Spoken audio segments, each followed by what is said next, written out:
Il y a des vérités qu'on ne découvre qu'avec l'âge. Quand on est jeune, on croit que certaines choses ne changeront jamais. On pense que nos enfants, nos amis, les gens qu'on aime, seront toujours là. Mais passé 60 ans, la vie prend une autre tournure. Ce n'est pas une question de pessimisme.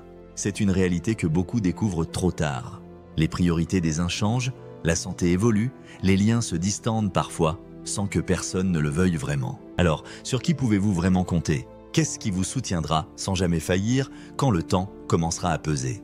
Dans cette vidéo, vous allez découvrir 6 piliers essentiels, plus solides que n'importe quel lien familial ou amical. Ces piliers ne remplacent pas l'amour, mais ils vous offrent quelque chose de précieux, la stabilité, la sécurité et la vraie indépendance.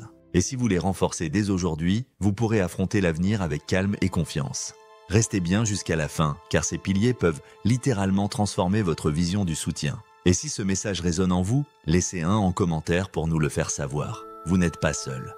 Pilier numéro 1, votre autonomie financière. C'est dur à entendre, mais c'est la vérité. L'aide financière de vos proches n'est pas garantie. Même avec les meilleures intentions du monde, vos enfants auront leurs propres factures, leurs propres galères. Et dans les périodes difficiles, ils penseront d'abord à protéger leur foyer. Michel, 64 ans, a toujours cru que sa fille serait là pour lui. Il l'avait aidé pour ses études, offert la mise de fonds de son appartement. Mais à la retraite, quand une opération imprévue lui a coûté plus de 8 000 €, elle n'a pas pu l'aider. Non pas par égoïsme, mais parce qu'elle était elle-même endettée. Ce jour-là, Michel a compris que le seul soutien financier sur lequel il pouvait réellement compter, c'était lui-même. Alors posez-vous cette question essentielle. Si demain, je perds une partie de mes revenus, combien de mois pourrais-je bien y tenir? L'autonomie financière ne signifie pas être riche, elle signifie être préparé. Avoir une épargne de secours, réduire les dettes inutiles, diversifier ses sources de revenus, comprendre ses droits à la retraite et surtout savoir où va son argent. Pilier numéro 2. Votre santé, votre vraie liberté, on le sait, mais on l'oublie souvent. La santé est notre plus grand capital. Après 60 ans, le corps commence à nous parler. Parfois doucement, parfois brutalement. Et si on n'écoute pas, il se rappelle à nous. Claire, 67 ans, a longtemps repoussé les examens médicaux. Elle se disait « Je me sens bien, pourquoi m'inquiéter ?» Jusqu'à ce qu'une simple fatigue cache en réalité un diabète non diagnostiqué. Elle aurait pu éviter des complications si elle avait agi plus tôt. Avoir une bonne santé, ce n'est pas une question de chance. C'est le résultat de vos habitudes. Bougez chaque jour, même doucement, mangez avec attention, sans extrême, mais avec équilibre. Dormir suffisamment, écouter les signaux de son corps. Et surtout, faire des bilans réguliers. Le dépistage précoce peut changer une vie. Rappelez-vous, personne ne pourra marcher à votre place.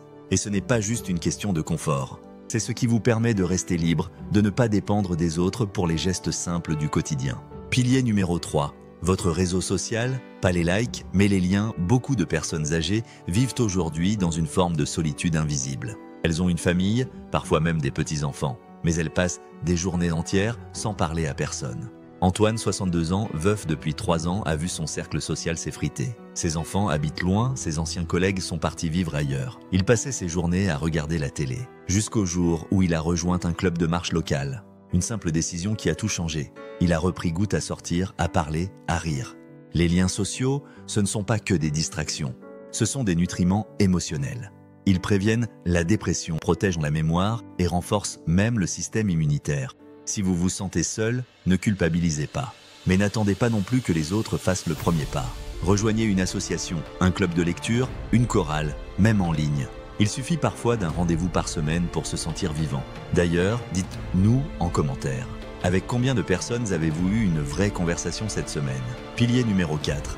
Un but qui vous appartient? Quand on arrête de travailler, quand les enfants sont grands, on peut ressentir un vide. C'est normal, toute une structure de vie s'effondre.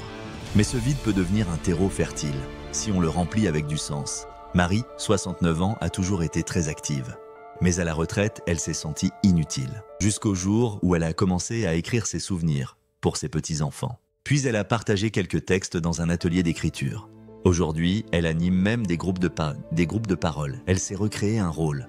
Avoir un but ne veut pas dire tout révolutionner. Cela peut être apprendre quelque chose de nouveau, transmettre un savoir, se fixer un projet chaque mois, s'impliquer dans une cause locale. Ce n'est pas l'importance du but qui compte. C'est l'élan qu'il vous donne chaque matin. Pilier numéro 5. Votre résilience émotionnelle. La vieillesse n'est pas un long fleuve tranquille. On perd des proches, on affronte des maladies, on vit des deuils, parfois des ruptures. Et la plus grande force dans ces moments-là, c'est votre solidité intérieure. Gérard, 60 ans, a perdu sa femme après 50 ans de vie commune. Pendant des mois, il ne voulait plus rien faire. Puis un jour, il est allé voir un psychologue. Il a aussi commencé un carnet de gratitude. Ce petit geste l'a aidé à reprendre pied, à voir qu'il y avait encore des raisons d'espérer. La résilience, ce n'est pas ignorer la douleur. C'est apprendre à travers elle sans s'y noyer. Pour cela, quelques habitudes peuvent tout changer. Pratiquer la méditation ou la pleine conscience.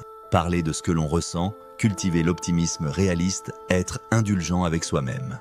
Si vous traversez une période difficile, n'hésitez pas à demander de l'aide. Cela n'est pas un signe de faiblesse, mais de sagesse.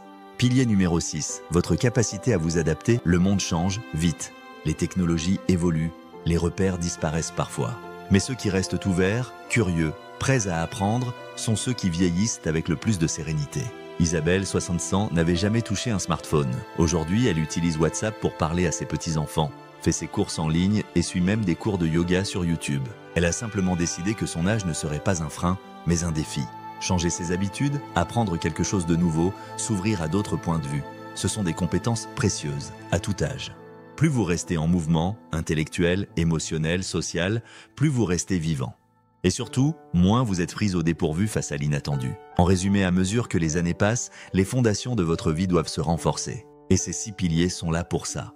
Une autonomie financière solide, une santé entretenue chaque jour, un réseau social riche et actif, un sens profond donné à vos journées, une force intérieure pour traverser les tempêtes, une souplesse d'esprit pour accueillir le changement. Lequel de ces piliers est le plus solide chez vous aujourd'hui? Et lequel mérite un peu plus d'attention? Dites-le nous en commentaire. On lit chacun de vos messages. Si cette vidéo vous a plu et que vous l'avez trouvée utile, likez et abonnez-vous et partagez votre soutien nous aide à continuer à créer du contenu de qualité pour vous informer et vous inspirer. Merci d'avoir regardé et nous avons hâte de vous retrouver dans la prochaine vidéo.